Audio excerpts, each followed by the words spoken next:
As the story begins, we see a guy lying in bed having a hopeless future, being teleported by a luminous light to heaven.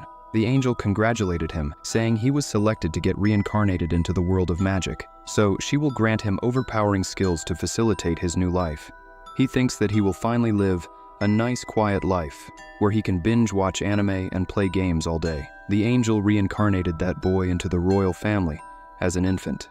The maid congratulated the king, saying that it was a healthy baby boy. The king was glad that it was a lovely prince with insignia on his left chest that symbolized royalty. The baby realizes that he was born into the king's family and thinks that he can easily live a low-key life. The king begins the magical assessment to calculate his maximum mana level. He was born to the Flash princess who defeated the Demon King. They predicted his level to be at least 40 or 50, but it was only 2. The king gets shocked, and both of them think if the news comes out, it will ruin their reputation. So, they will announce that the baby died during the birth, which scares him, making him believe that his bad luck has followed him into this life. The king orders them to dispose of the child in a forest far away from here. The angel in heaven tells her friend that the guy she just reincarnated has overpowered skills, but no one realizes it, as the device they used could only go up to 2 digits, and his level was actually 1002. We then see the forest where the royal family abandoned the baby. He tries to escape from there by using his barrier magic. He tries to concentrate his power at one point and makes a cube out of it.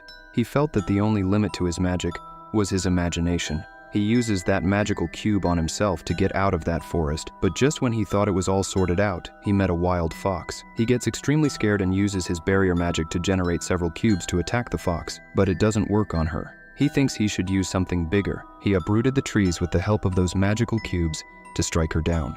The fox still got back on her feet, so this time he used a giant piece of land to attack her, but she got scared by it and finally surrendered to him. She tells him she was trying to eat him to replenish her mana, but she had no idea that he would be so strong. She asks him about his identity, but he isn't able to speak. He used a barrier that could turn his thoughts into sound. The baby tells her that he was born in a faraway kingdom, but was abandoned because of his low mana level. The fox said, "How could it be possible?" as she could sense the extreme level of mana from him that far exceeded human limits. And she asks him, "Are you the Demon King?" The baby didn't want her to find out that he was a loser in his past life, so he bluffs her by saying that yes, I am the Demon King. The fox accepts defeat and says that you can kill me now. The baby replies that there's no need to be so excessive, and he has no problem with her until she attacks him. She thinks that she is fortunate to have met the Demon King, and says to him that you have spared my life and even given me a new name. And now onwards, I swear to wholly devote myself to you.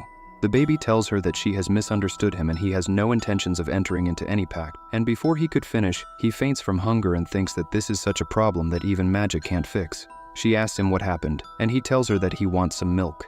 She tries to help him by transforming herself into a human. He asks her to put on some clothes, she apologizes to him, and then he makes some clothes with his magic for her. She then tries to feed him but realizes that humans can only produce milk after mating. Suddenly, Flay hears someone approaching them, and she asks him if she could kill him. We then see a guy walking towards them. Flay asks him what he's here for, and he replies that he wants that baby. She refuses him and tells him that he is my master, so he belongs to me. The man tells her that the baby belongs to a relative of mine, but due to certain circumstances they abandoned him, so he is here to save him. He tells her that he had figured out that the baby must be famished, so he bought some milk for him. The baby gets super happy and asks her to accept the milk, but she doesn't listen to him and denies it. The man says that she doesn't look fit to be raising a human child. She asks him how you can be so confident about that, and why the hell do you even care about that baby? The man tells her that his wife was pregnant once, but their child never ended up seeing the light of day. Every child that enters this world should be given a fair chance to live. Flay gets moved by his tragic story and decides to watch over him by his side. After 9 years, we see Haruto in his new home alongside Flay. But the only problem he faced was being hated by his younger sister. However, his sister was fond of Flay and liked her so much, which used to make him a bit jealous. We see both of them playing in the garden, and Haruto is watching them from afar. His mother came and told him that he shouldn't be bothered by it, as she doesn't know how to act in front of a boy her age. Haruto wonders if she really knows that he is a 30-year-old man and gets depressed. His mother tells him that he shouldn't be so dramatic and do something special for Char. If you show her that you are a reliable brother, she will surely have a change of heart. Haruto was lying in bed, thinking that it's time that he should finally leave this place, but he has to take Flay along with him. He asks for opinions from his dummy, which he has made from studying barrier magic for the past 9 years, but still he can't get it to talk or move. After that, his dad calls him out.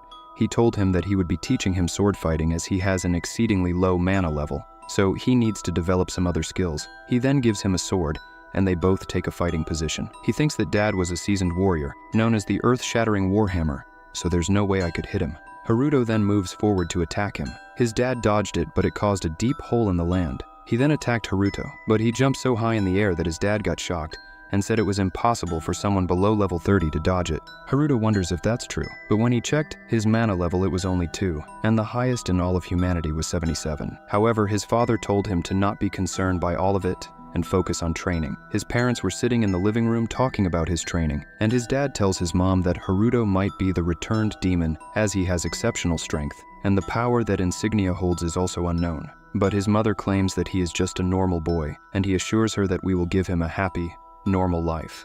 But Haruto's sister was listening to everything, and she got more scared of him.